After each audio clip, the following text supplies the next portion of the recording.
Woo! Good morning. Hey, it's Conservative Cat on Cities 92.9, the news and talk of Bloomington Normal. A dishonest smear. JD Vance saying, I didn't invent constituents complaining about this. In Springfield, Ohio, cats and dogs being eaten. And we've got so much to get to because now we have the Ohio governor really blowing up this anti-Trump media narrative, and he exposes who's really behind these Springfield bomb threats. The other day, CNN's Dana Bash, she tried to attribute those bomb threats to JD Vance and to Donald Trump, saying, oh, it's your rhetoric against the immigrants in Springfield, Ohio, that led to these bomb threats. JD Vance completely destroyed CNN's Dana Bash, leaving her a bumbling mess. So we're going to get to that. We're also going to get to Dana Bash accusing JD Vance of being the guy responsible for these bomb threats in Springfield, which makes no sense. But the Ohio governor tells us who really is behind them. It's not JD Vance. It's foreign adversaries. It's foreigners. So we're going to get to that story. Hillary Clinton, of course, launching a new attack against Donald Trump. She's a failed candidate. He beat her badly. She's out there and she's seeking revenge, and she launched this new attack on Donald Trump. So we're going to get to it all here on Conservative Cat. As always, I'm live on YouTube, Facebook, Twitter, Rumble. You can see me there. Be sure to follow my channels and subscribe. All right. So let's get to Dana Bash first. So this was a few days ago. Actually, I think it was Sunday morning. And this is important for background before we get into the Ohio governor blowing up this anti-Trump media narrative. This narrative that JD Vance was somehow the cause of these Springfield bomb threats going on, Springfield, Ohio, that is.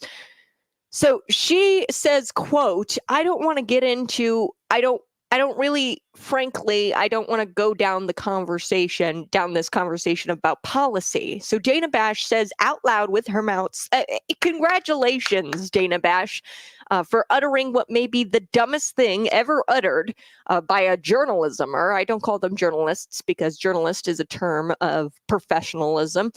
These are journalismers, and she said this on a Sunday morning show. Eventually, she might have to stop inviting JD Vance, okay, because it never works out for her. Remember when JD Vance completely decimated and wrecked Dana Bash for the Tim Walz stolen valor scandal?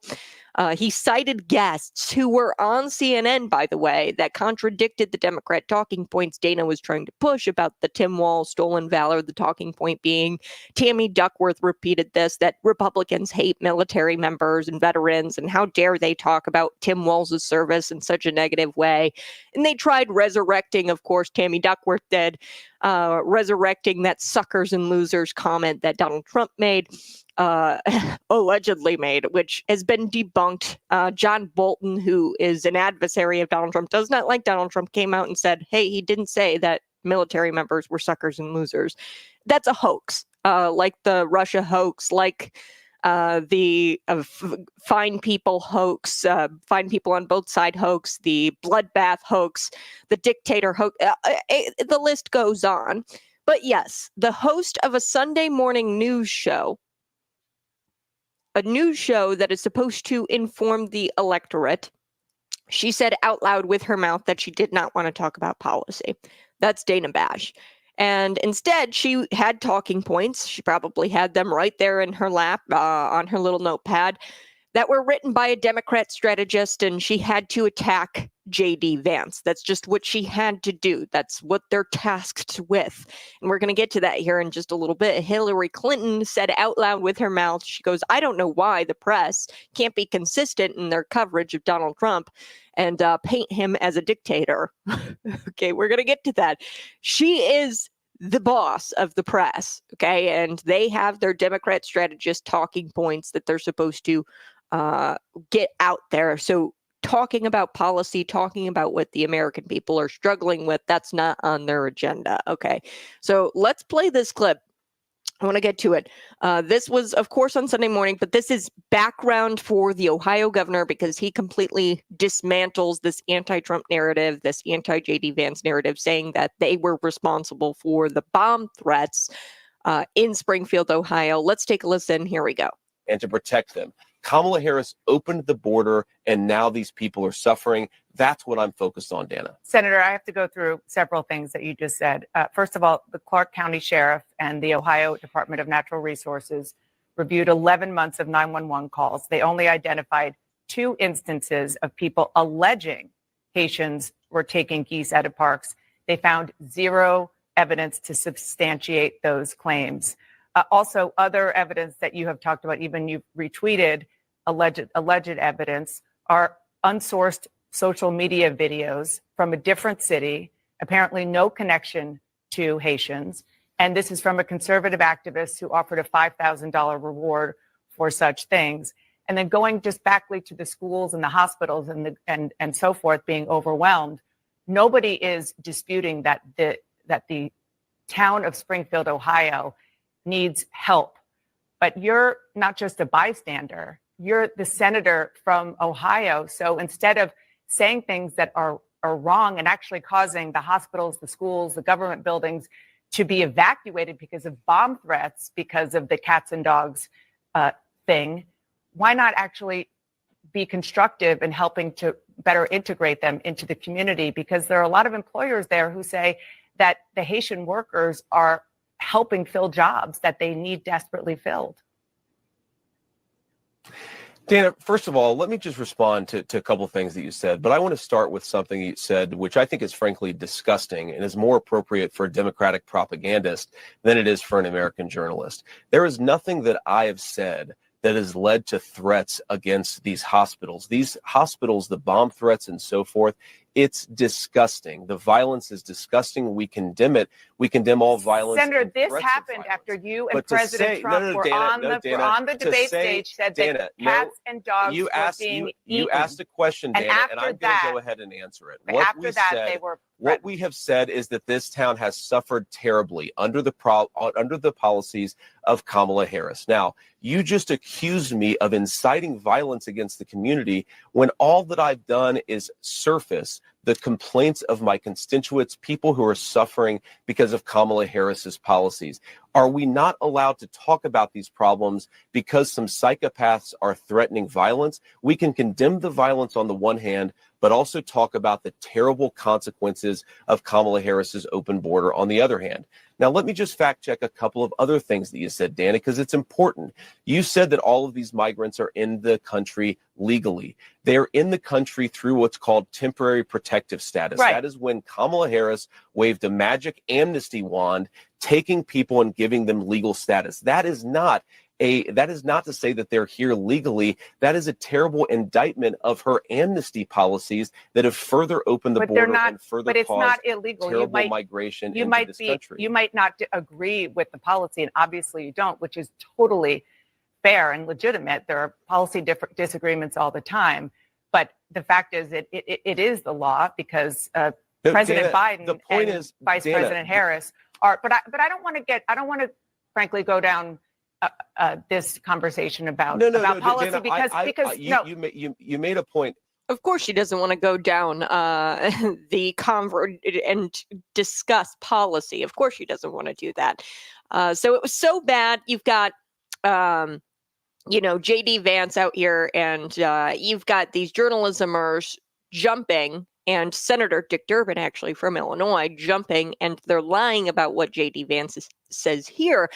I'm going to play a clip. They're saying that in this clip, they're claiming that he admitted to spreading urban legends about cats and dogs being eaten willy-nilly in the streets by Haitians. Spoiler, that's not what he said. They're saying that he admitted that. I'm going to play this clip.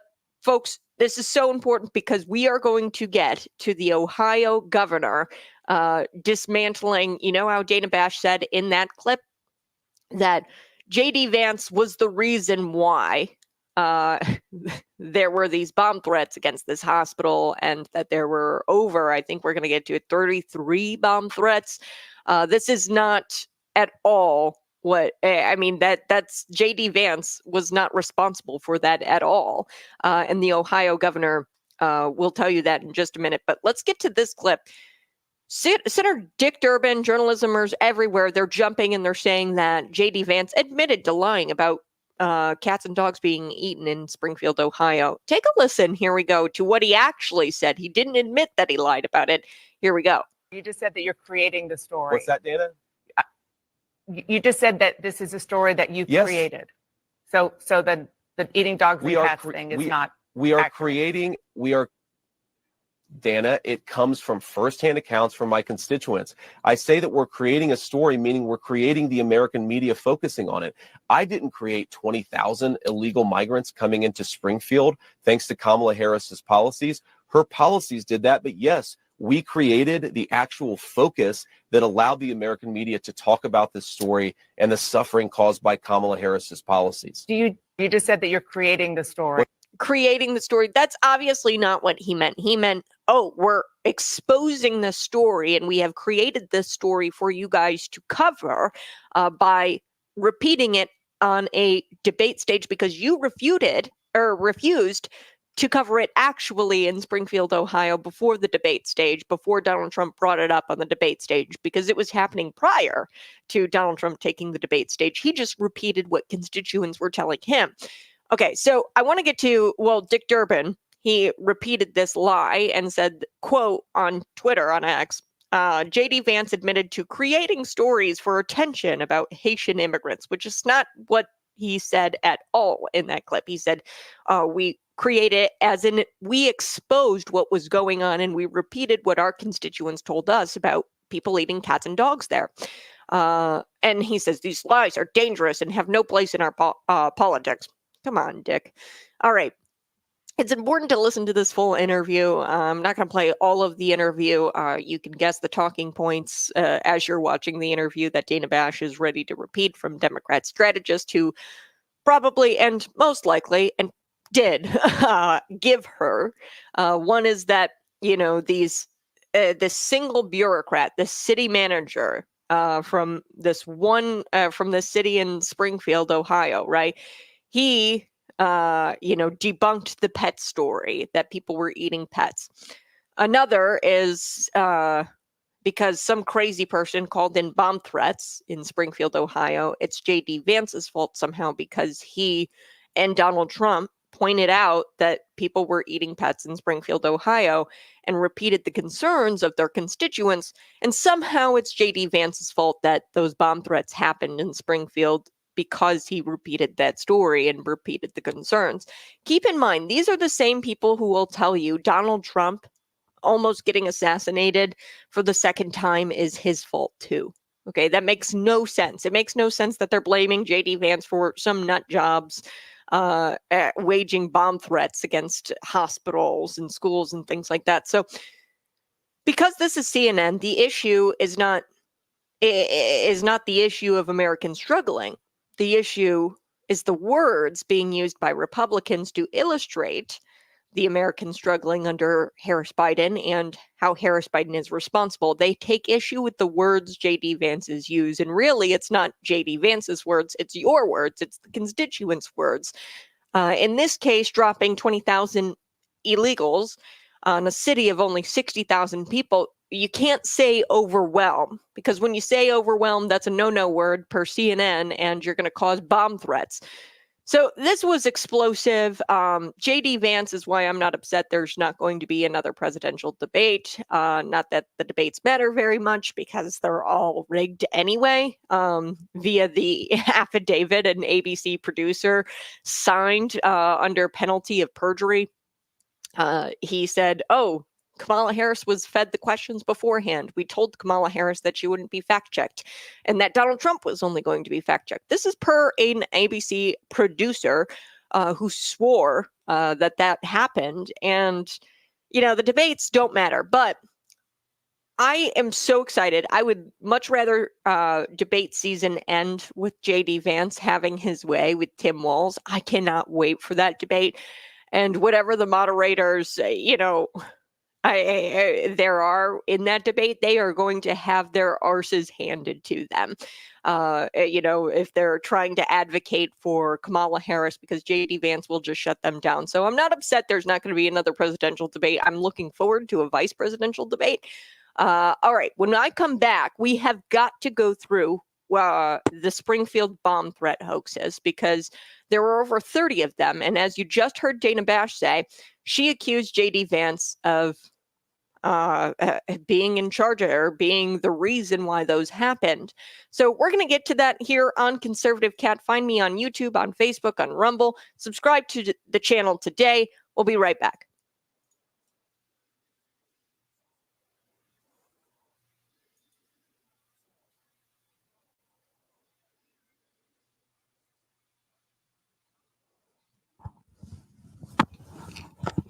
Good morning. Hey, so do appreciate you tuning in each and every day. Yes, we are going to get to this according to Megan Kelly's reporting. The bomb threats came from a foreign country. Well, according to the Ohio governor, he's going to get into this, and he's going to tell you about how all of this came overseas. So they were countries, foreign countries who made the call. Governor Mike DeWine, he explains it more. I'm going to get to that clip. But how about it, right? You've got, I don't even know how she jumps to that, okay? Bomb threats against hospitals. Somehow she attributed those to JD Vance because he repeated what constituents were saying about the pets being eaten in their community. Look, I think JD Vance handed, just completely obliterated Dana Bash. Here's a quote. He went into complete beast mode. Quote from JD Vance: "You've heard a lot of the media focusing on every possible distraction from the story in Springfield. The suggestion that somehow, because some psychopath is calling in a bomb threat, that somehow we have to then ignore the 40,000 Springfieldians who are having their lives worsened by Kamala Harris's policy. See, they want to distract you from the real story. And the real story is that you have all of these people in Springfield, Ohio, suffering because these Haitian illegal immigrants have come to that city and have overwhelmed the city, overwhelmed their hospitals, overwhelmed their schools. And that is the story. Okay, they want to distract you from that story by talking about some psychopath and then blaming JD Vance for that psychopath waging calls to the Springfield hospital or the hospitals, the schools. There were over 30 bomb threats. So he continues in this interview, quote, this is JD Vance saying, "What's the implication when you say me, JD Vance, calling out these problems has caused a bomb threat? You've accused me of causing a bomb threat simply because I've repeated the concerns, right, of my constituents. Doesn't that mean you should shut up about the residents of Springfield? Don't you realize you're engaged in basic propaganda to silence the concerns of American citizens?" See, JD Vance is just a vessel. He's just a messenger describing what constituents are telling him from that area. Okay, so he's just describing what they're saying, and he's repeating it on a national stage, on a debate stage, and gaining national attention from it. So when she says, "Oh, you caused a bomb threat by repeating these concerns," you are actively trying to engage in propaganda and silence Americans and their concerns. You're censoring information from constituents, and your only stamp of approval, hey, the stamp of approval of the state or said city manager, with this one person who debunked it and said that that wasn't happening and that there were no credible reports. So he continues on, JD Vance, in this interview. I didn't play the whole interview because it's quite lengthy, but I definitely recommend you go listen to it. He continues and he says, "You're saying if one person accuses JD Vance, you're going to take that person's word as gospel, as truth." So, for example, the city manager says, "Oh, JD Vance is lying about the pet story." And if another person who says they're eating cats and dogs and things like that in Springfield, if another different person says that, you're going to completely ignore them. You're going to attack them. You're going to silence them and harass them. That's a double standard. And that's why people don't trust the media. It's because you take one person's word as gospel if they have the term city manager in front of their name. And then you take the average Joe who sees all of this happening in Springfield, Ohio, and is living it, and you're not going to cover what they're saying at all, and you're going to dismiss it. You're going to attack them and harass them and say that they're engaging in conspiracy. So JD Vance, he can handle the media. Very excited to see a debate with him and Tim Walz. If you're watching, go ahead, smash that like button. So do appreciate you tuning in each and every day. We're going to be right back talking about the Ohio governor exposing exactly this, Sherry, that foreign countries were actually calling in these bomb threats, and they were behind the bomb threats at these hospitals and these schools. And it wasn't JD Vance. It wasn't Donald Trump's rhetoric that caused these bomb threats. Who would have thunk? All right, we'll be right back.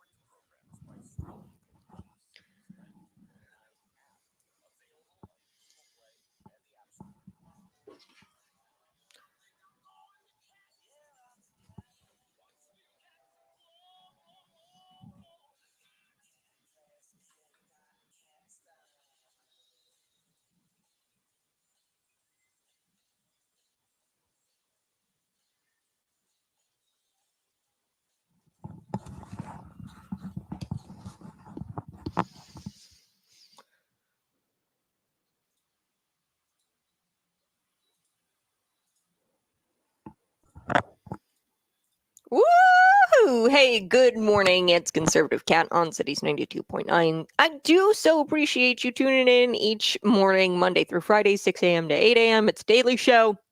So do appreciate your time. Be sure to text me how we can improve the show, 309-451-9299.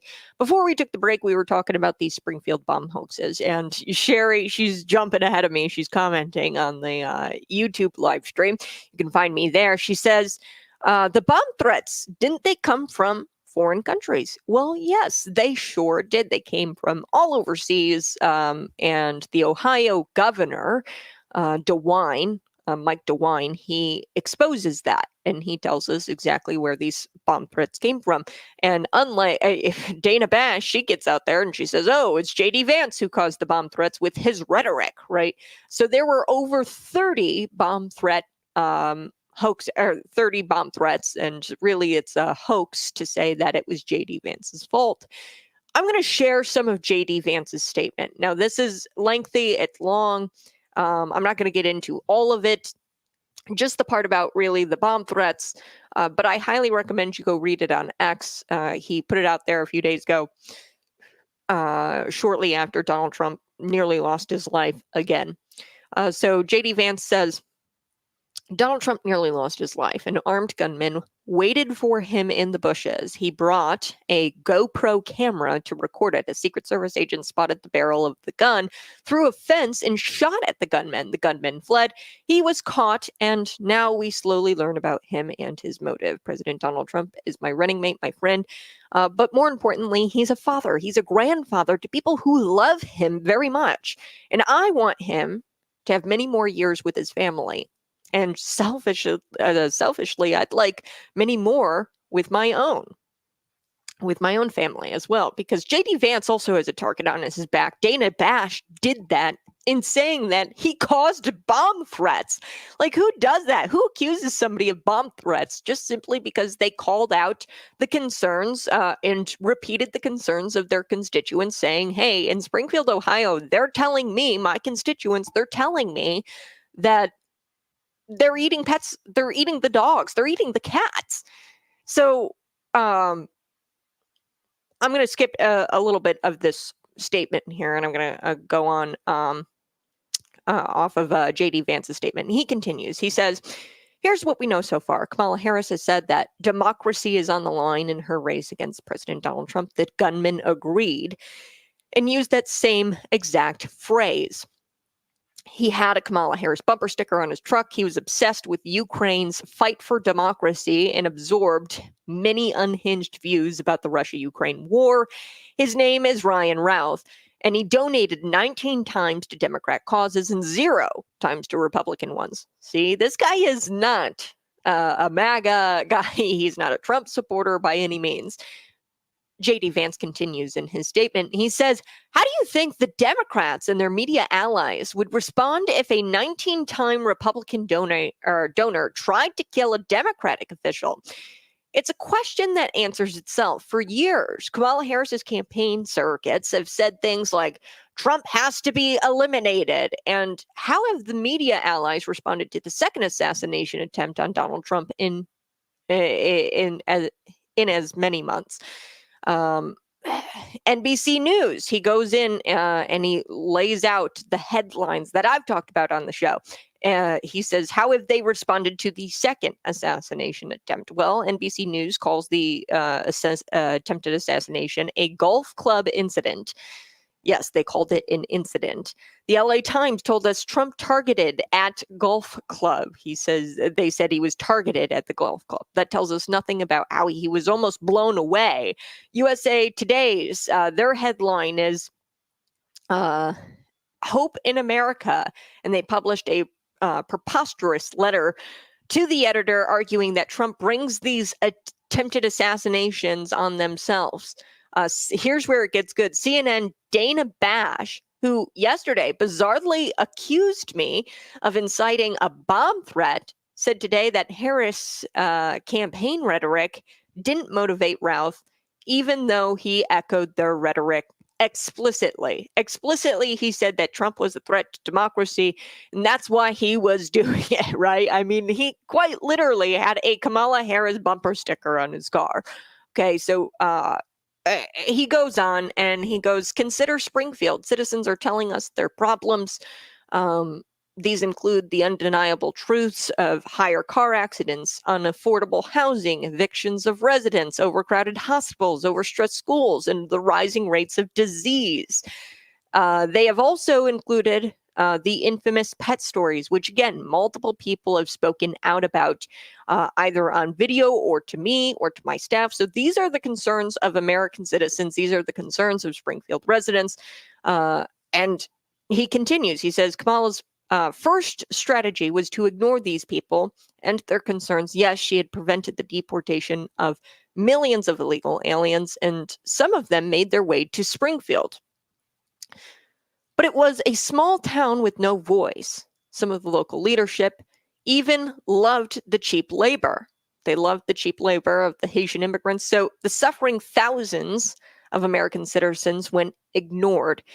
And then he said their next move with these stories is censorship. So instead of talking about the pet story, instead of talking about the concerns of these Springfield residents, they go into censorship. In Springfield, a psychopath, a foreign government, calls in a bomb threat, and Ohio governor is going to confirm that this is true.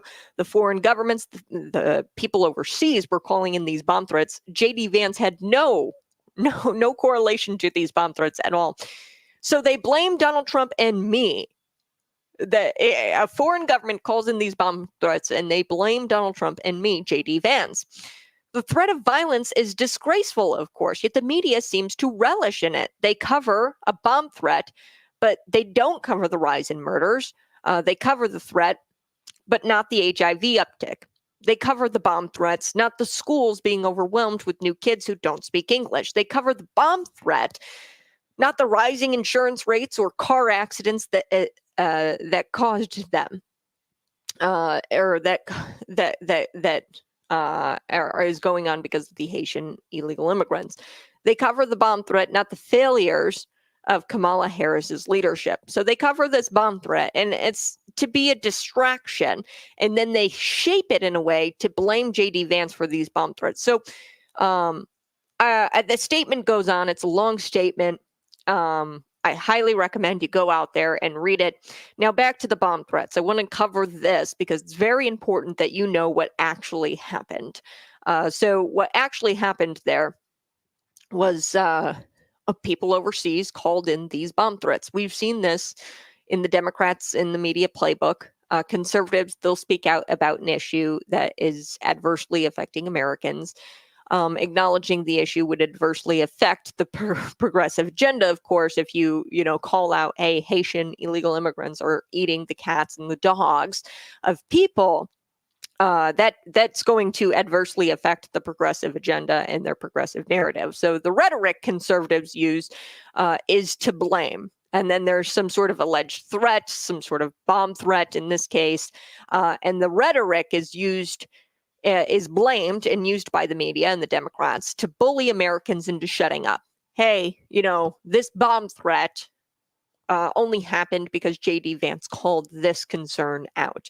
And he used this kind of rhetoric, and it was inflammatory, and that's why this bomb threat happened. It's a playbook as old as time.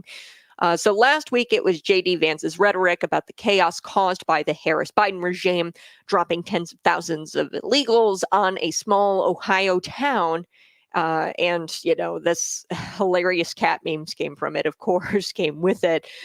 He talked about how people were eating the cats and the dogs in the community. And, we know the cat memes and the dog memes and the pet memes came out of that. So that was last week. His rhetoric, caused the bomb threats that were called into schools and hospitals. And JD Vance was to blame. Turns out all the 30-ish or so bomb threats were not JD Vance's fault. They actually came from overseas.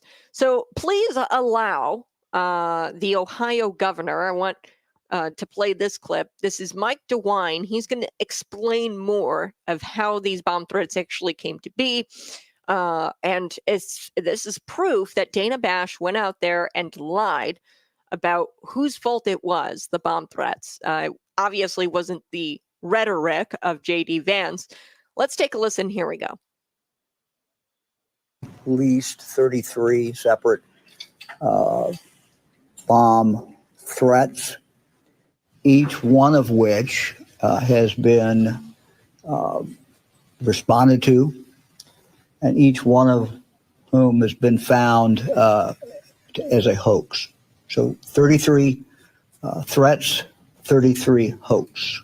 I will make that very, very clear. None of these had any validity at all. We know that people are very, very concerned, and we have taken some actions, and in a moment I'll let Andy Wilson go into more detail. But we've moved resources into Springfield.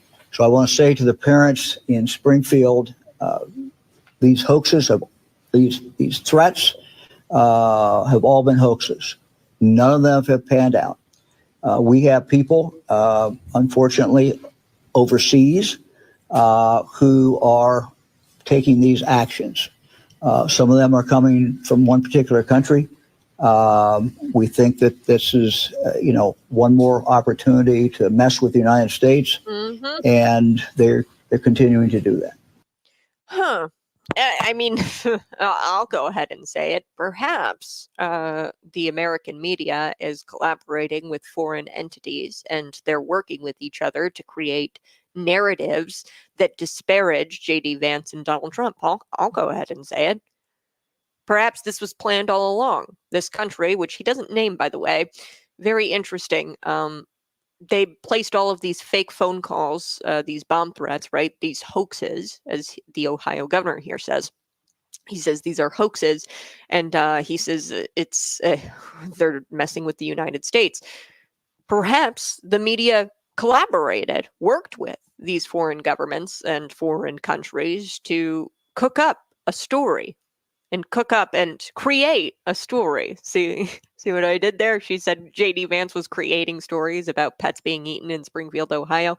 She's actually creating the story with these foreign countries, and they're trying to manipulate the election by creating stories, by painting JD Vance and Donald Trump as violent individuals who use rhetoric that causes bomb threats.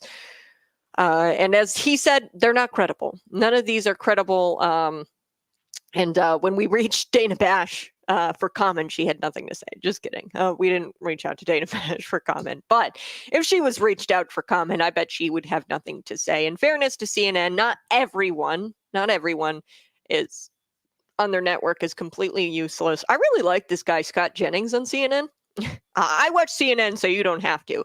A lot of times at the gym, what I'll do is watch some CNN clips on the treadmill, and then I'm like, okay, I see the headline. I'm going to go back and look at that. I really like Scott Jennings. Not everybody on their network is completely useless. Let's take a listen here to Scott Jennings on the other side. It's Conservative Cat Cities 92.9. Be sure to subscribe to my YouTube channel. We'll be right back.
I think I'm muted. Yep. All right, we're back. Dang. So I was talking about this bomb hoaxes, the 33 bomb hoaxes. So do appreciate it. So you guys probably didn't even get any of my sponsorship. So go to Patriot Pump Energy, get your Patriot Pump pre-workout. It's really good stuff. I really enjoy it. Fruit punch. It's got that black pepper extract and some caffeine in there. I highly recommend you go get some. Now I was talking about these bomb hoaxes. coming from foreign countries. And I don't think it's outlandish to suggest that these foreign countries worked with the American media to create this narrative that JD Vance was responsible for these bomb threats and that Donald Trump were responsible for these bomb threats because of their rhetoric. Okay, I think that they cooked up this narrative together in collaboration, the American media and these foreign countries, which would be explosive if we found out evidence that that was true. Say text messages between Dana Bash and some Chinese entity saying, "Oh yeah, let's try to paint Donald Trump and JD Vance as the reason why bomb threats are happening across the city of Springfield," right? So we'll get into more of that. I don't think it's outlandish to suggest that. What do you think? Go ahead, throw it in the comment section. Do you think that's outlandish to suggest that the American media collaborated with foreign countries to cook up a narrative to make it look like JD Vance was responsible for bomb threats? No, I don't think it's outlandish. Much like I don't think it's outlandish to suggest that the shooter Ryan Routh had help in knowing that Donald Trump was at the fifth hole. How did he know that? He was from Hawaii, traveled to Ukraine as a Ukrainian. He LARPed as a Ukrainian soldier. He was live action role playing. He wasn't an actual, like, he was like a mercenary. And I don't think it's outlandish to suggest that he had insider information. In fact, the sheriff of Florida suggested that that could be possible. So I don't think it's outlandish to suggest that these things are happening, that the American media is working with other countries to cook up narratives that disparage political candidates like JD Vance and Donald Trump.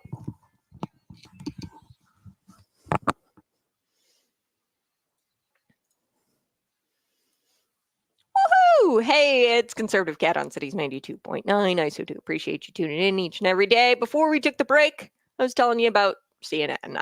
In all fairness to CNN, their network isn't completely useless. I really like Scott Jennings. He's one lone voice on that network for the voiceless, and he's saying it out loud and proud. Let's take a listen. They have tried to kill this man twice, okay? He got shot in the ear, and this guy was sitting up shop outside of a golf course to try to kill him this weekend. And I know after something like this happens, it's very fashionable to, talk about rhetoric on both sides.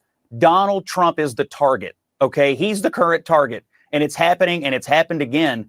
And I just, honestly, we have to have a conversation about elections. If you lose an election, the country's not going to come to an end, okay? What I want Democrats to do, honestly, is to say, it's okay. Like, if Donald Trump wins, democracy will not end. The Constitution will not end. We're not going to live in a dictatorship. There will not be a bloodbath. All the things they say that are totally fabricated, to me, it would be a good day to stop doing that.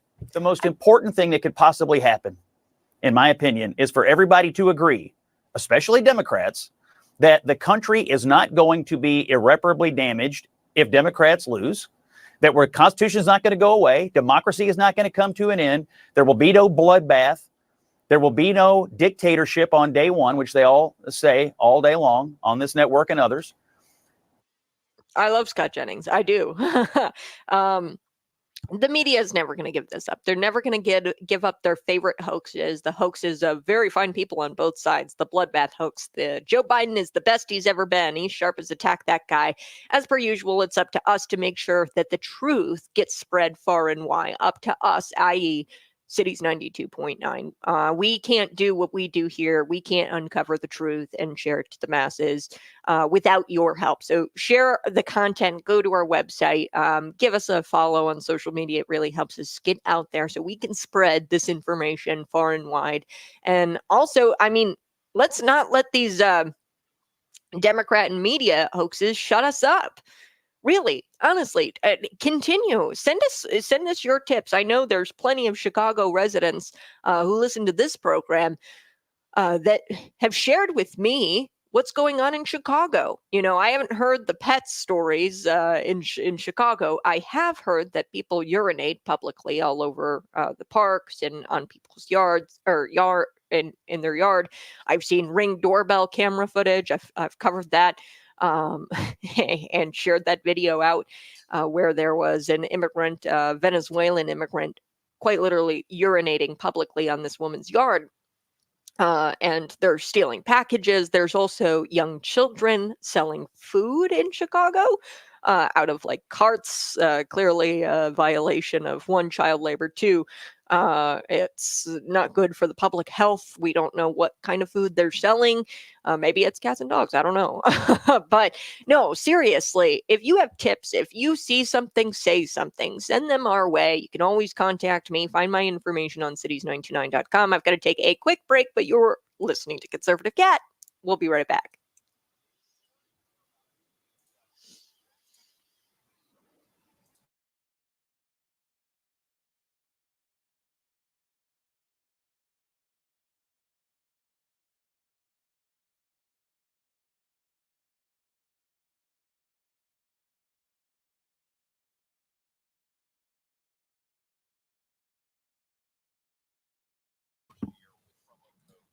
Hey, good morning. Thanks so much for tuning in each and every single morning, Monday through Friday. It's a live show. We are going to get to Hillary Clinton next. So the title of this video is Failed Hillary Clinton Launches a New Attack Against Donald Trump. Clearly, Hillary Clinton is the boss. She's the boss of the American media. And it shouldn't shock you that there's people overseas working with the American media, which is truly my belief. And I don't think it's outlandish to suggest this, that the American media is working with people overseas to cook up these fake phone calls, these bomb threat phone calls, to try to create a narrative that JD Vance and Donald Trump are behind these bomb threats because of their rhetoric. Okay. That story is already out there. JD Vance was already accused by Dana Bash, saying that he was the reason for those bomb threats. That story's already out there. It was front page news for a couple of days there. So they're going to be like retracting their statements now that the Ohio governor has quite literally confirmed that these phone calls have been waged from overseas. They have made these fake hoaxes. There was no credible threats that these are just people calling in and doing these fake bomb threats. Phone calls from overseas. And I don't think it's outlandish to suggest that the American media is working with people overseas to make these phone calls. These people are rabid. Hillary Clinton, one of the most unpopular candidates in American presidential history, she is demanding that the press cover the attempted assassination to her liking.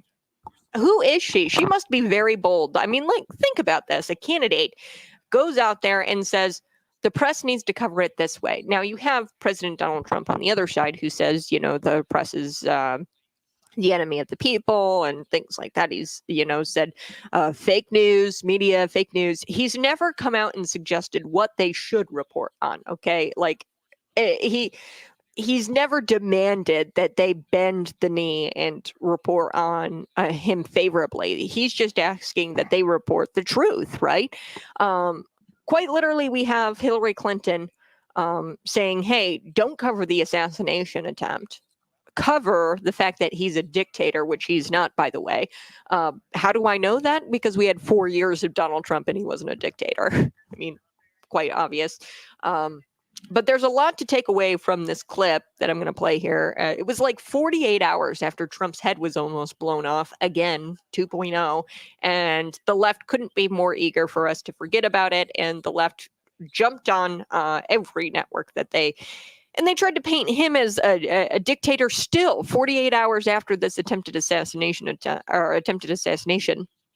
And then they tried to say that it's his fault. How dare that? Like, who in the world is going to spout rhetoric that causes people to come out and kill them? Okay, I think everybody, including Donald Trump, wants to live. So to claim that he is the reason or he's behind his own assassination attempts with his rhetoric is bizarre. Obviously, if that were true, he'd stop talking and would not be sharing this alleged rhetoric that would lead to his head being blown off, right? It just doesn't make sense. So we're going to get to all of this. I do want to get to Hillary Clinton. There's also this amazing story with Peter Doocy. He asked Karen Jean-Pierre, hey, is there a different word choice that you guys are going to use is coming from the White House? Being that there was a second assassination attempt, are you guys going to continue to call Donald Trump a threat to democracy?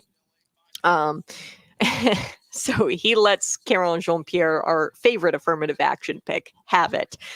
So we're going to get to that story, plus a CBS reporter. I thought this was hilarious. She's shocked at how few Kamala Harris supporters are actually out there in the world.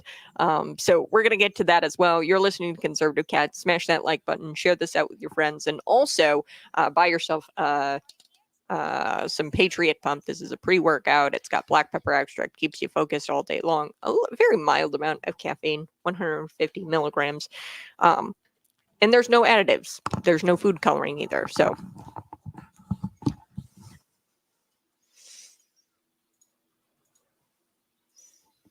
woohoo! Hey, good morning. It's Conservative Cat on Cities 92.9. I so do appreciate you tuning in each and every single day. Yes, we are going to be getting to this story. Peter Doocy, he lets her have it. Our favorite affirmative action pick, Caroline Jean-Pierre. She is Black. She is lesbian. I say that because it's very important to her. It's very important. Those are like basically her titles. Okay, press secretary. No, it's more important that you say that I'm Black and lesbian. So Caroline Jean-Pierre, she is completely decimated by Peter Doocy. He blames the White House in this question. He says, hey, is the White House going to stop their rhetoric against Donald Trump after this second assassination attempt? Caroline, you just quite literally said Donald Trump was a threat. Are you going to stop using that kind of rhetoric, being that he was almost blown away for a second time? Plus, we're going to get to the CBS reporter. I thought it was hilarious. She was completely shocked that there was like one Kamala Harris fan in Nevada. Not two, but one Kamala Harris fan that she found when she went to different restaurants and tried to figure out who was supporting or who the constituents were supporting largely. And largely, they're all supporting Donald Trump. And she's shocked by that. Plus, we're going to get to more of JD Vance. He says, you're fired. You need to go back to San Francisco. He says what we're all thinking. Of course, JD Vance does. Kamala Harris is not one of us. She's not middle class, as I spoke about yesterday. So we're going to get to all of that here next on Conservative Cat. Be sure to find me on YouTube, on Facebook. Subscribe to the channel. We'll be right back.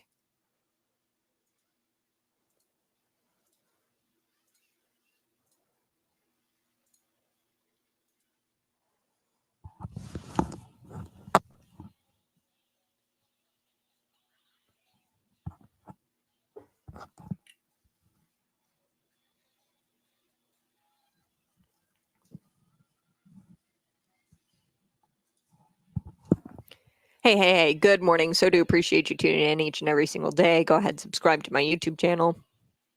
I appreciate how you guys tell us how to improve the program. You can always text me at 309-451-9299. The stream is always brought to you by Patriot Pump. This is our company. My husband and I, we have a pre-workout company. It's fruit punch, this flavor. It's delicious. You take a scoop and you'll be jumping off the walls. No, there's not a whole lot of caffeine. It's like equivalent to a couple of cups of coffee, and it's a dietary supplement. You take one scoop and you stay focused and you stay lean. That's the most part. Your physical health, your spiritual health, and your mental health is all very important, and we believe that with this company, and it's a Christian conservative company.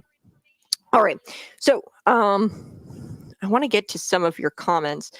In Goodfield, Illinois, and a gas station I regularly stop at, there's always immigrants, presumably illegal. The cashiers are always mad because they never speak English or read read the machine, so they always click on the wrong thing. I see. Yeah, so Goodfield, Illinois. Interesting. Now, I come from Wilmington, Illinois, and I've visited a couple of times. It seems to be leaking out a little bit. The immigrants, the illegals are coming out into the suburbs now because they've overtaken Chicago. They're dumping these immigrants, but likely what's happening in Springfield, Ohio, because it's a swing state, we've already got Illinois in the bag for Democrats, I guess, which is really disappointing. But what they'll do is they'll take them from these migrant shelters and they will take them to places like Springfield, Ohio, and they'll dump them off, like 20,000 or so in Springfield, Ohio, to try to sway the election in that state. So think of Chicago as a central hub. That's where they all gather. So they get shipped from obviously Greg Abbott to Chicago, and he's been shipping them to various sanctuary states and cities. And from the sanctuary states and cities, they've decided to ship them out to swing state areas. And that is why, of course, Springfield, Ohio, a lot of people have asked me, why Springfield, Ohio? Why is this a hotspot for illegals? Well, it's simple. They are registering them to vote. So they register, of course, illegals here in the state of Illinois to vote. We actually had a story come out of Oregon, I think just yesterday, where there were over 300 or so illegal immigrants who were registered non-citizens who were registered to vote through the automatic DMV program, where you get your license and then you're automatically registered to vote. We have that same thing here in the state of Illinois that was recently passed out of the legislature just this past spring legislative session.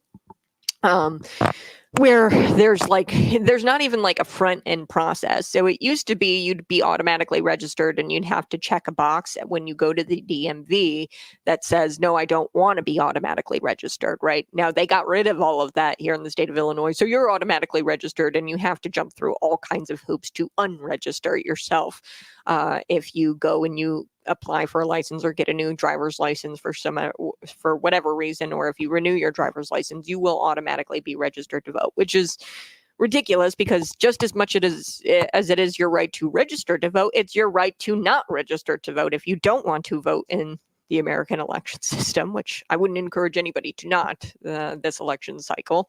But some election cycles, you might not want to be registered to vote. You might not want to vote. Okay, so you can't force me to vote in an election, just like it's my right to not vote. It's my right to or to vote. It's my right to not vote, which was exactly the argument that the John Curran was making, the Senate Minority Leader.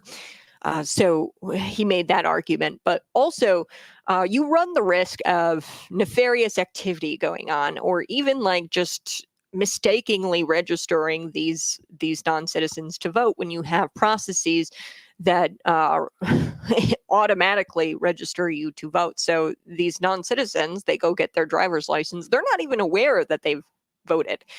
So recently there was legislation introduced by Dan Calkins, state representative out of the state house there, and I spoke with him. He introduced a bill, and what it does, it criminalizes the activity of knowingly registering non-citizens on their behalf.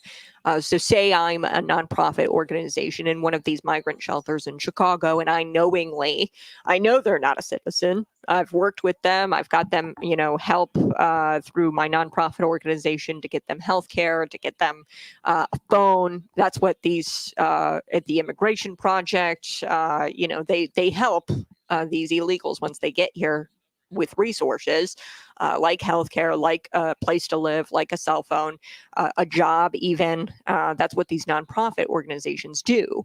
Non-government organizations that lobby the government for more money to try to help these illegal immigrants, right? Anyway, so they'll register them knowingly, possibly knowingly, that they are not a citizen. I'm not saying, that I've confirmed that with these nonprofit organizations. I've tried, but we do know it happens. Case in point, Oregon. It also happened in Illinois a couple of years ago with the DMV. It doesn't even have to be non-government organizations.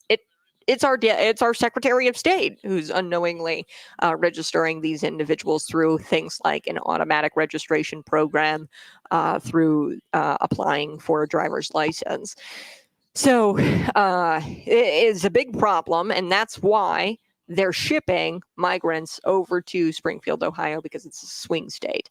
And like I said, you don't even have to get these migrants to vote in the election. You just need to get them on the voter rolls. And then you can have nefarious people, i.e. probably non-government organizations, request ballots in those individuals' names, because these nonprofit organizations, they have their name, they have everything about them in order to try to place them and provide them resources.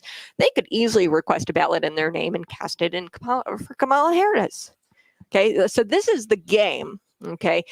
it opens the door for nefarious activity to happen when you bloat the voter rolls, when you don't regularly clean your voter rolls, which is happening in the state of Illinois. Don't you think otherwise? We'll be right back discussing Hillary Clinton.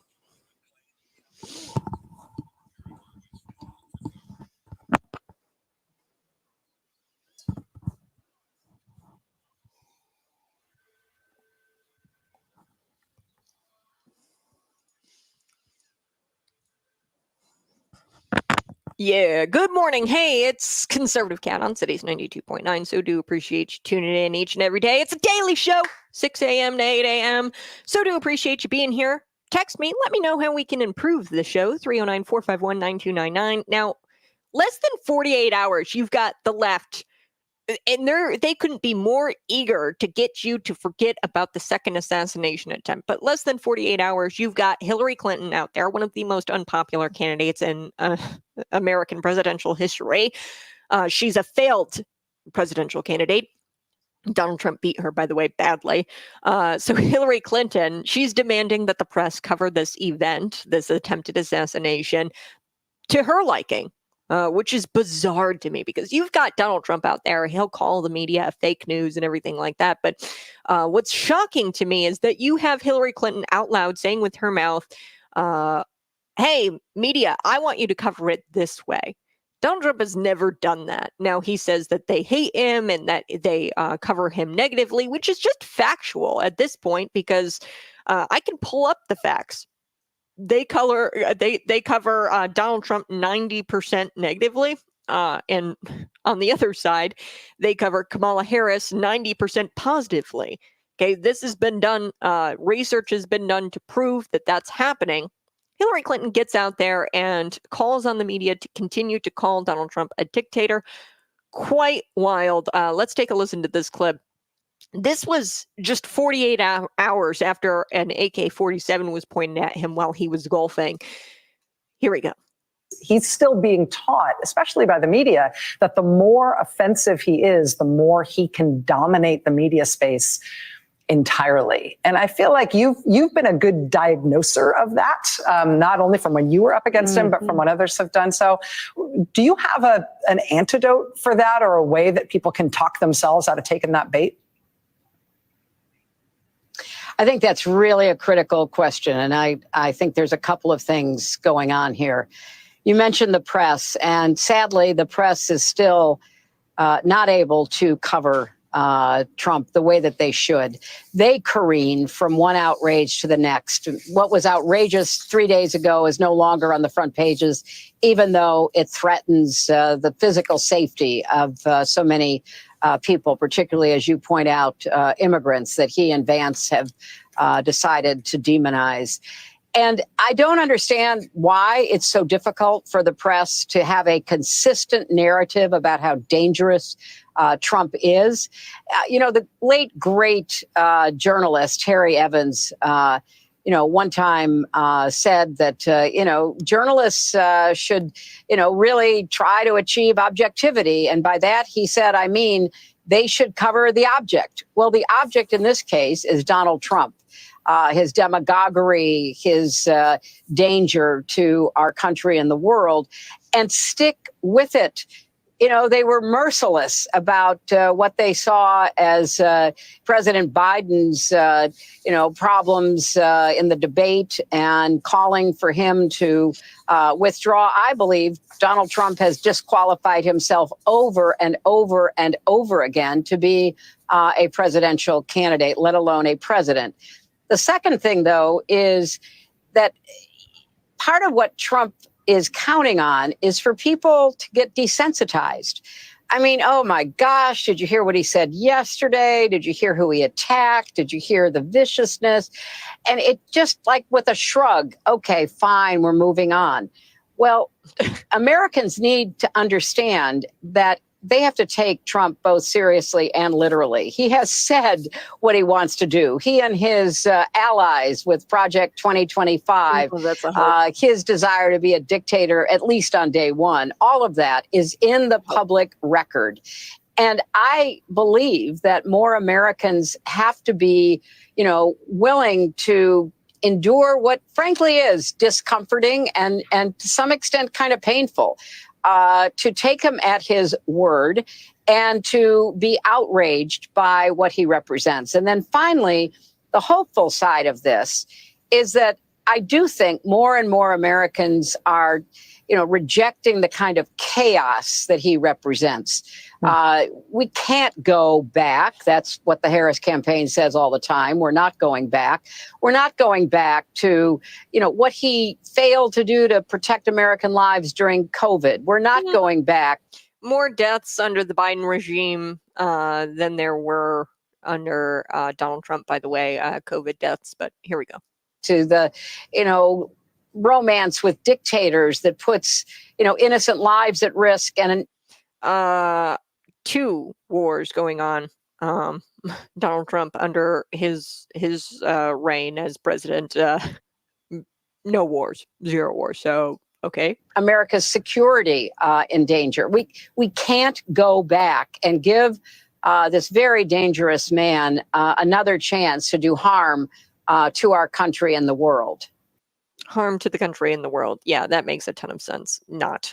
So that was Hillary Clinton, and she says, quote, "I don't understand why it's so difficult for the press to have a consistent narrative about how dangerous Trump is." Okay, lots of things to take away from that. And by the way, Hillary Clinton has got to be one of the most unlikable people on the planet. I think she's less likable than Kamala Harris.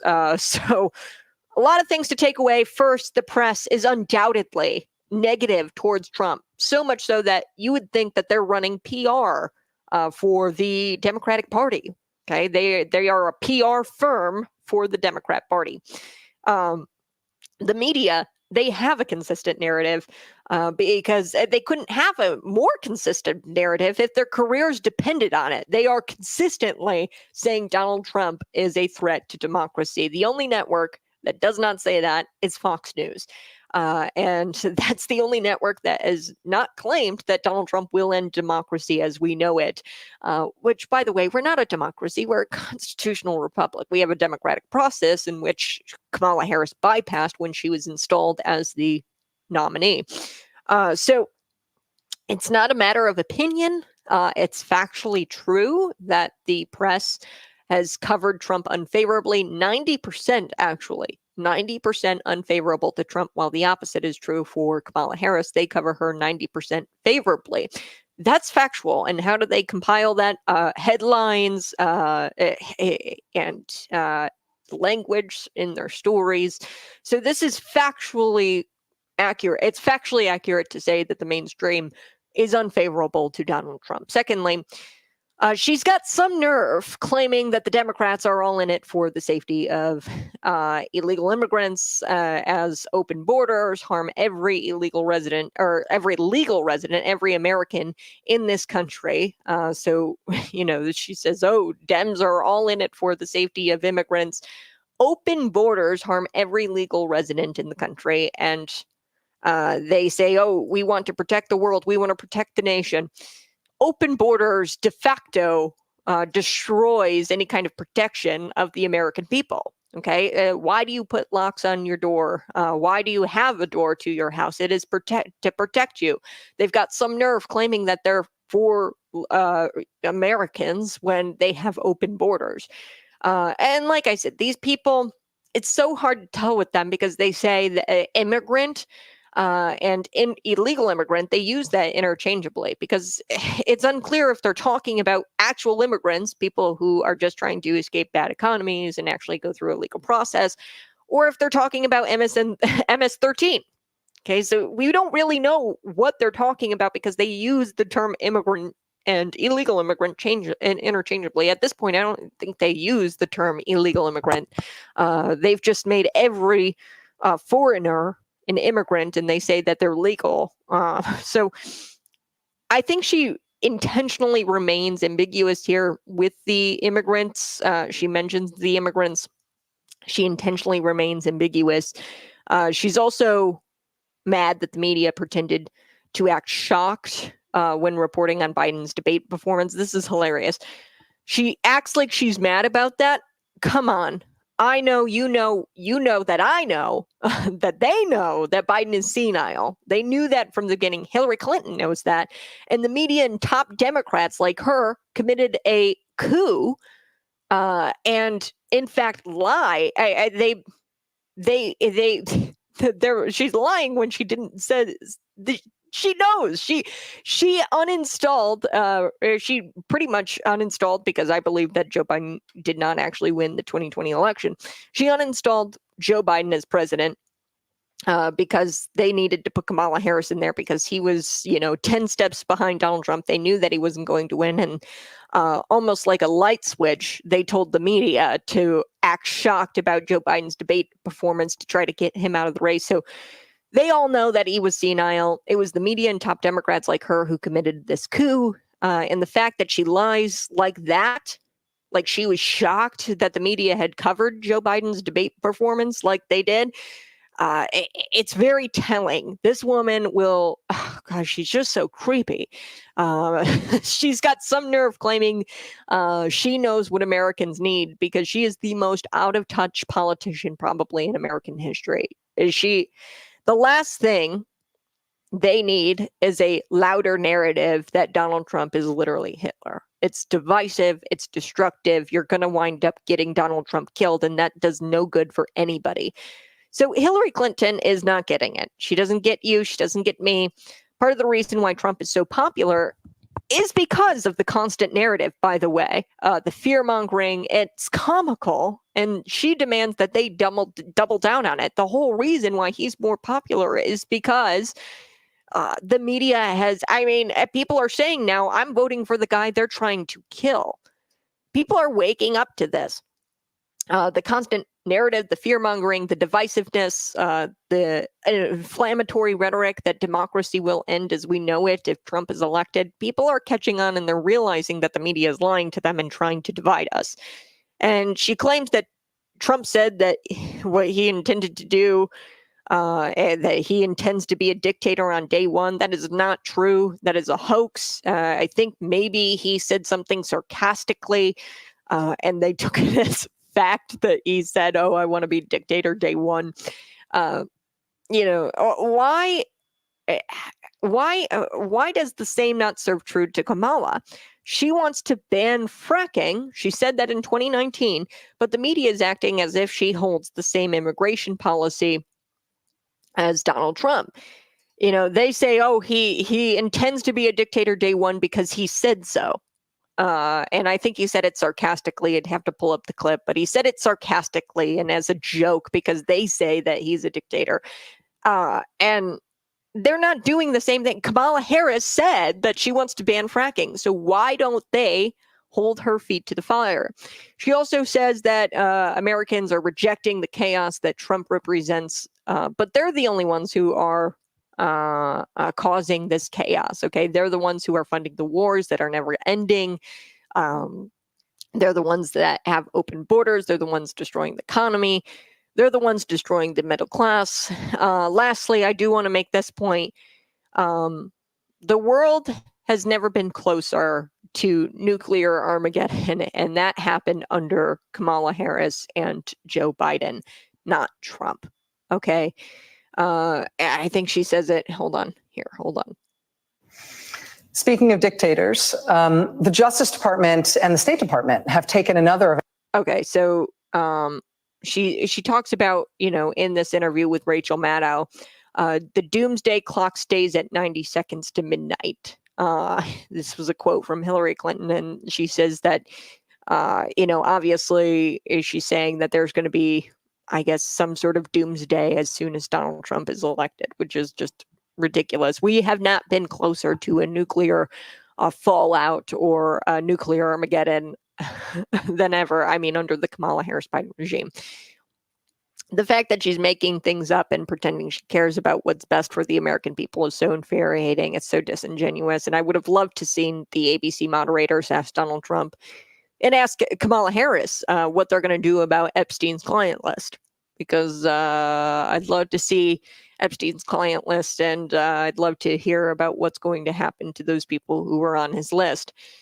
She lost 2016. The American people are infuriated. They are insulted that she is demeaning their intelligence. She doesn't think that the American people are smart enough to see what's going on here.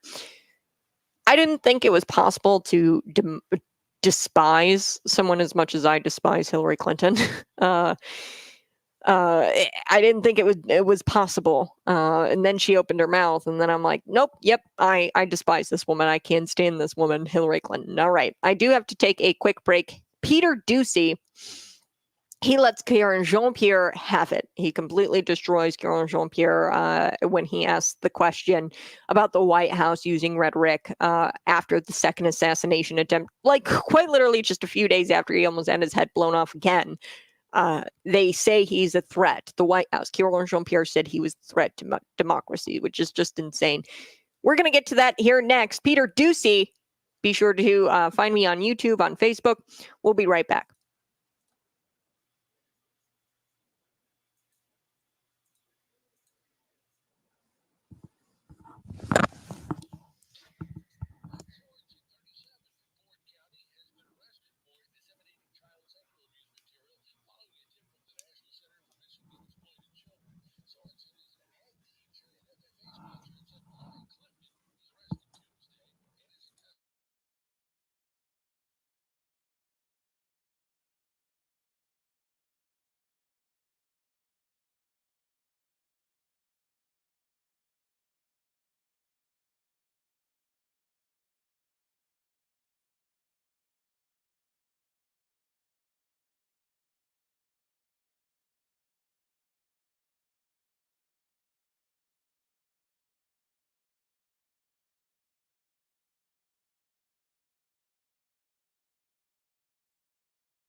Woohoo! Hey, thanks so much for tuning in each and every morning.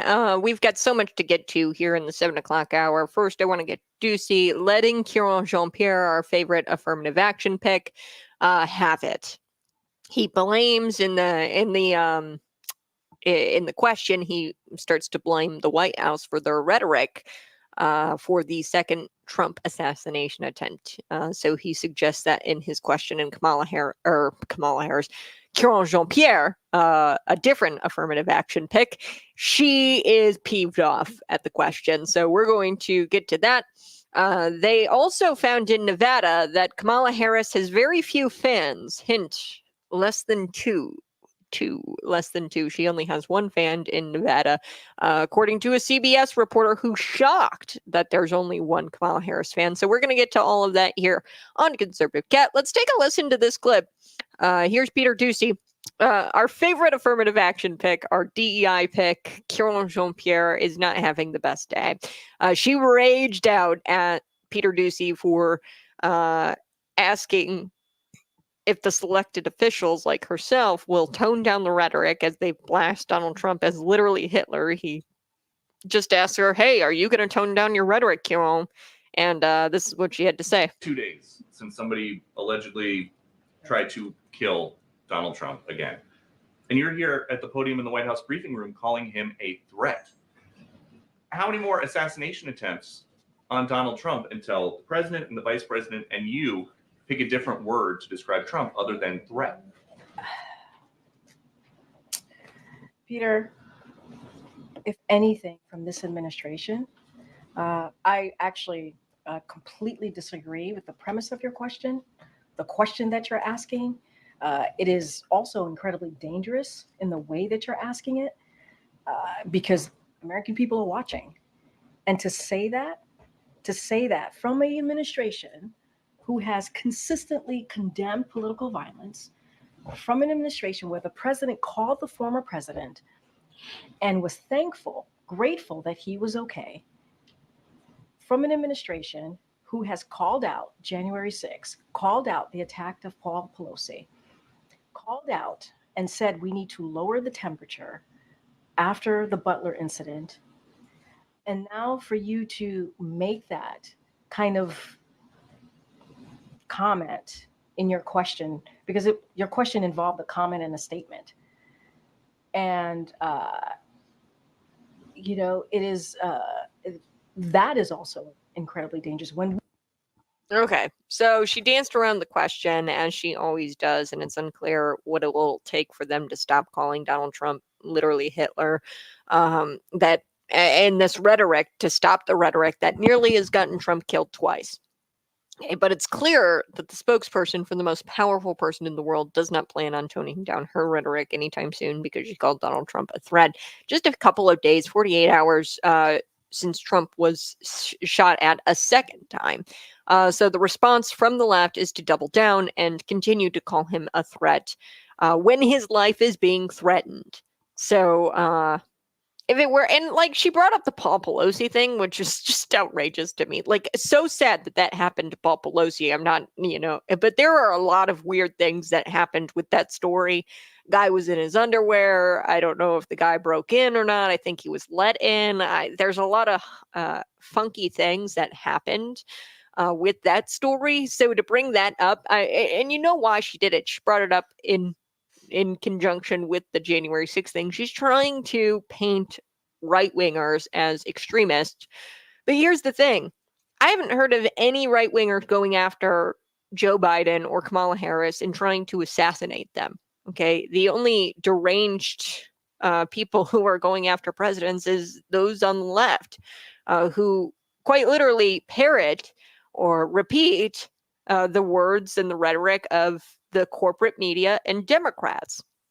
So if it were false that the left's lies contributed to this attempted assassination, then she wouldn't have gotten so mad about it. Clearly, she's mad about this. She's pissed just from the question. So how do you think Trump feels? He's going to be pretty angry that the media is out there victim blaming him, as if it's his fault that he's being shot at. And it's unsurprising because the left is the progressive party of projection. They know it's their fault that Trump is getting shot at because they've used rhetoric for the past 8 years, painting him as some sort of Russian agent. Just take a listen to Adam Kinzinger's speech, called him a Putin pawn. Or Putin sympathizer, and he was talking about how he has this weird obsession with Putin, Donald Trump, that is. And, it shouldn't shock you now that we have Ukrainian, soldiers. He was LARPing, live action role playing as a Ukrainian soldier, a mercenary for Ukraine. It's no shock that we have Ukrainian soldiers shooting at him in America because of that kind of rhetoric that Adam Kinzinger spouted at the Democrat National Convention. So let's get this straight. It's dangerous to question whether their rhetoric led to Trump being in danger, but it's not dangerous for them to continue to call him a threat to democracy. It's dangerous to question their rhetoric, but it's not dangerous to continue to call him a threat to democracy. Okay. Can these people get any more illogical? To call it, this is obviously desperate. She's grasping at straws. She's got January 6th, which the only person who died at January 6th was a Trump supporter. So again, cooked up by Nancy Pelosi. Her daughter was there filming the whole entire thing. It was political theater. It was an inside job. We know that. January 6th, nobody was really charged with insurrection. Okay, so not one person. They're all serving these crazy sentences. They're given little mats to sleep on for trespassing, buckets to pee in. They're treating those J6ers terribly. Okay, for trespassing. Nobody's been charged with insurrection. And you've got Ashley Babbitt being the only one who died that day. So again, that was leftist violence. Okay, it was an inside job. They planned it. They denied Capitol Police. It was Nancy Pelosi's fault that happened that day, that there was a riot that got out of hand, and it was, Ashley Babbitt. She was crawling through a door, and she had her head blown off. I mean, come on. She wasn't scaling the walls of the Capitol. She wasn't wielding a weapon against Capitol Police. She was crawling, and she was, unbeknownst to her, there was a rogue Capitol Police officer who shot her point blank range, and that's the only person who died, J6. So again, more leftist violence. Paul Pelosi in his underwear, somebody was let in. There's no credibility to the fact that he was some sort of right winger and he did it on Donald Trump's behalf. And there's a lot of funky things about that. Not to mention, and I'm not victim blaming Paul Pelosi at all, but he has a history with drinking and driving. There's a lot of history there with Paul Pelosi. So there's a lot of things that we don't know about that incident as well. And we can't definitively say, oh, it was a deranged Trump supporter. They're trying to say that there's right-wing violence, and there's just not. I don't see, at least to the scale that the leftist violence is happening, the violence that's coming from the left. The reason the left can't agree to disagree is because they're dealing with literal communists. And these people don't take kindly to anyone standing in their way of a radical revolution, okay? So the left can't just say, okay, we disagree with Donald Trump and his policies. We're going to run a hard campaign and we're going to try to get our policies out there to the American people. They just can't do that. They have to call him Hitler. They have to do that because they are communists and they don't like Donald Trump getting in the way of their forever wars. So Trump was nearly killed again, and they continue to blast him as Hitler. What could possibly go wrong? Oh, I'm willing to bet that this guy gets killed, and I hope that does not happen. I pray that does not happen. I pray for Donald Trump all the time. I am afraid that he's going to get poisoned. That is probably next. I called out. I said that this isn't going to stop the attempted assassinations. They're not going to stop. I do have to take a quick break, but when we come back, I'm going to discuss the national poll shows that Trump and Kamala are locked kind of in a tie. that may or may not be true. But the CBS reporter, she goes to Nevada, she goes to all of these restaurants, and she can't really find a whole lot of Kamala Harris supporters. She only finds one, not two, but one. So we're going to take a listen to the CBS reporter. She's shocked that there's not more Kamala Harris supporters. That's next.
hey, good morning. It's Conservative Cat on Cities 92.9. Find me on YouTube, find me on Facebook, find me on Rumble. I'm everywhere.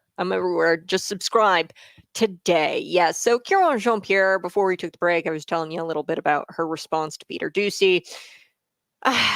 Man, they are quadrupling down. They are doubling down on calling Donald Trump Hitler. They are saying that he's a threat to democracy. They're going to double down on this because they are awaiting this election night or week. And that's the reason why that they can't just come out and say, oh, Donald Trump, win, lose, we're going to run a hard campaign. And yes, Donald Trump, if he gets elected, it's not going to be the end of the world as we know it.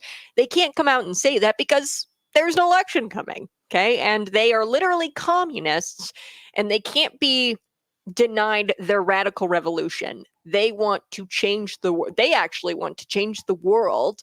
And they want America to become a socialist communist country.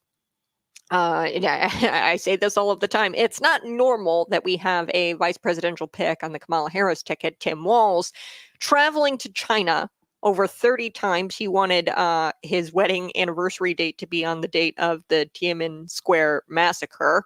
He also honeymooned in China. He goes 30 times. He's been to the country 30 times. What school teacher goes to China 30 times? He's just like you and me.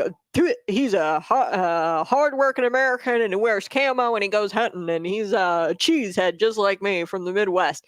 Come on, give me a break. He went to China 30 times. What school teacher does that? What football coach does that? All right. Do want to get to this CBS reporter. The national polls, they show like Kamala Harris pretty much locked in at a tie. It might be true, might not be true, the polls. But CBS reporter, she couldn't even find one Kamala Harris supporter in Nevada. Not even, she found one. She couldn't even find two. This is Andrea Diaz, and she's with CBS. She went to restaurants all over the state, or all over Nevada there, and only found one Kamala Harris supporter. And look, the most popular presidential candidate, she doesn't seem to be so popular in Nevada, and this is crucial. So let's take a listen to the CBS reporter and her complete. She's just flabbergasted. How could there only be one Kamala Harris supporter? We had so much fun, but what was really incredible is in every single restaurant of the people willing to talk to us, we could only find one Harris supporter in every restaurant, and we left no stone unturned. I approached every single person. We had so. In other words, oh my goodness, how in the world could people not worship Kamala Harris like we do? Why don't they worship Kamala like we do, the media? Oh boy. So that was CBS, the reporter. She's just so shocked. And look, per the transcript of Real Clear Politics, I want to read this. What was really incredible is that in every single restaurant of the people who were willing to talk to us, we couldn't find one Harris supporter in every restaurant. We left no stone unturned. Okay, so quite literally, she's just unpopular. Okay, in Nevada, she's unpopular. This is a key battleground state, which allegedly went to Joe Biden in 2020. I say allegedly because it probably didn't go to Joe Biden in 2020. They stole the election with the mail-in ballots. They used COVID-19. Let's take a listen to the actual people she talked to. Now, the Kamala Harris supporter that she did wind up speaking to is featured in this clip. So let's take a listen to this. Here we go. What issue is most important to you? I'm extremely concerned about the border. Illegals, they gotta go. People are coming here seeking asylum. Baloney. They're coming here for the freebies. When people talk about immigration, they're thinking we're saying we don't want immigrants of any kind, and that's not what people are saying. People are saying that there are people who have come here legally. Why do they get pushed aside to allow people who have not even worked one day in our country, have not paid into the system? I took my brisket and mac and cheese with me to catch Ken Lasker with a to-go order. How closely are you watching this election? Oh, very closely. He was the only Harris supporter we met at lunch, even though Washoe County has historically been pretty politically split. What issue is most important to you? I'm extremely concerned. Okay, so there you have it. A bunch of baloney that the media pretends that this alien invasion has anything to do with immigrants seeking asylum and a better life. It has nothing to do with the freebies they get.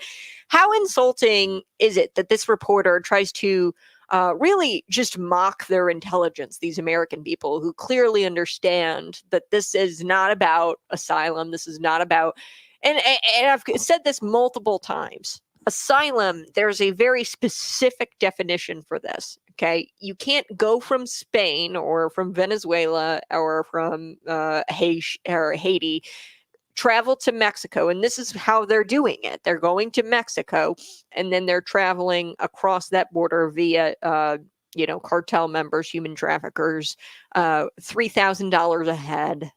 They charge to get them close to the United States border. But you're supposed to seek refuge in the country that you wind up in that's safe. So it's not Mexicans coming over, right? Venezuela, if you're fleeing their government over there, or if you're fleeing, and you have to be fleeing not for economic reasons, you have to be fleeing, like a dictatorship, a communist state, and you flee to Mexico, that should be the first state. You don't get to or first country you seek asylum in. You don't get to cherry pick which country you get to seek asylum in. That's not the definition of asylum. So all of these people are likely illegal and they're not asylum seekers because they don't fit the definition. You've already been to a country where you could have sought asylum from your communist country, say Venezuela, right? You've already made a stop. You don't get to cherry pick which country you get to seek asylum in. So you don't grant asylum to everyone who makes it here. That's not how these things work. They're just seeking asylum, says the CBS reporter. Not true. Get real. Get real. These people are here for the freebies. They're here for economic prosperity, which is fine. But as I've said multiple times, your countries are never going to get any better if you just keep leaving your country and coming to America because we have the economic prosperity. Your countries just won't get any better if all of your doctors, your lawyers, your the best and the brightest are moving here and trying to make more money. Okay, just think about it. If somebody from a third world country is offered free housing, free food, a phone, and everything else, including healthcare, why would they not show up? Okay, of course they're going to show up, especially if that border is open. The worst part about all of this is that the American people are struggling more than ever, and we have a housing crisis. Really, it's because it's too expensive. The material cost to even build houses is expensive, and Kamala Harris wants to give $25,000 to first-time homebuyers. I mean, you're going to cause rampant inflation with that. You can't just give out Jerry Springer checks to people. You're going to increase the demand, and there's no supplies. You have millions of foreign nationals. That's not helping with the housing crisis. And you have prioritized them for simply breathing because they have possibly a different skin color or they are from a different country. You are prioritizing them for simply breathing when some citizens don't even have a home in this country, as we're starting to see in Springfield, Ohio. They are dealing with a housing crisis. The fact that they're shocked is hilarious. Of course, CBS is shocked that nobody worships Kamala Harris like they do. They can't comprehend that Americans aren't buying their crap. Their crappy state propaganda, their state news, their press releases, their Democrat strategist talking points. The American people aren't buying it, and they're shocked by that. Unfortunately for Kamala Harris, the great state of Nevada seems to want to make America great again. I do have to take a quick break, but when we come back, we're wrapping up this story, and I'm going to share with you a little bit about JD Vance destroying Dana Bash on CNN. The Ohio governor has now come out and said that, hey, this anti-Trump narrative and this anti-JD Vance narrative that they're behind these bomb threats isn't actually true. People overseas are making fake phone calls, and they're the ones really behind these Springfield bomb threats. It's not the rhetoric of JD Vance. We're going to get to all of that here next on Conservative Cat Cities 92.9.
The trial continues in East St. Louis Wednesday morning. In East St. Louis, I'm Greg Bishop. News on the air, on the web, on your app, and on Alexa, I'm Tom Davis. Here's the Bloomington Normal Forecast on Cities 92.9. Mostly sunny today, high near 86. Clear skies today, low down to 60. Mostly sunny for Thursday with the high of 87. Thursday night, partly cloudy, low 63.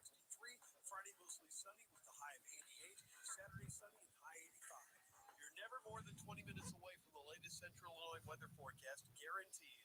Rain, shine, or snow, it's your dependable weather on Cities 92.9.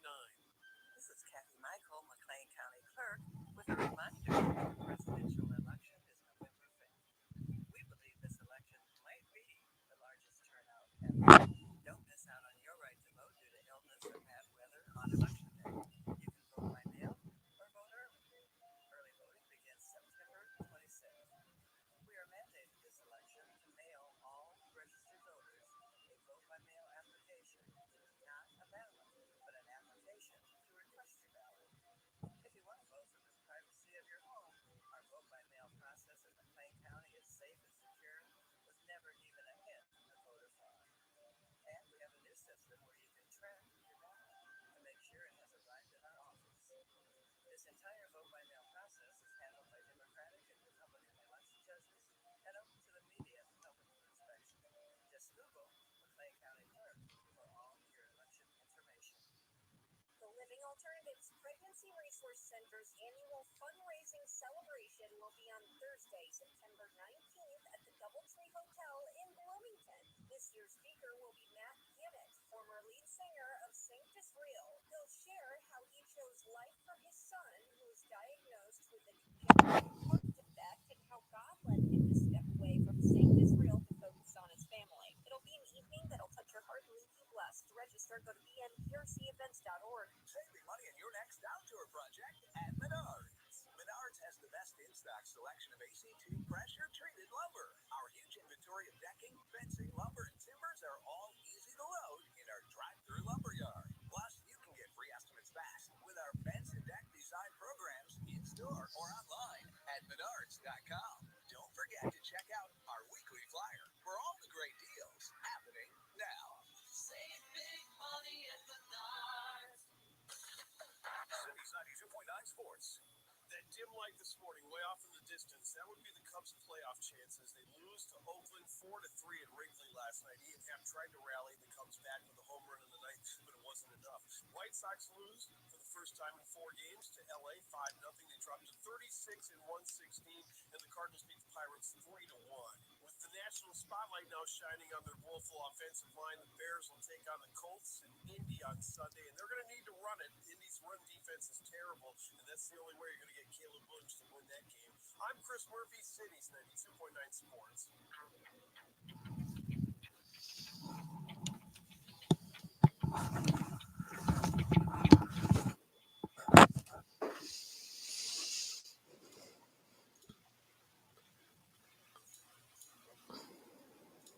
Woo! Hey, that's going to do it for us here on Conservative Can. I so do appreciate you tuning in each and every single day. Before we took the break, I was telling you about Nevada. They want to make America great again.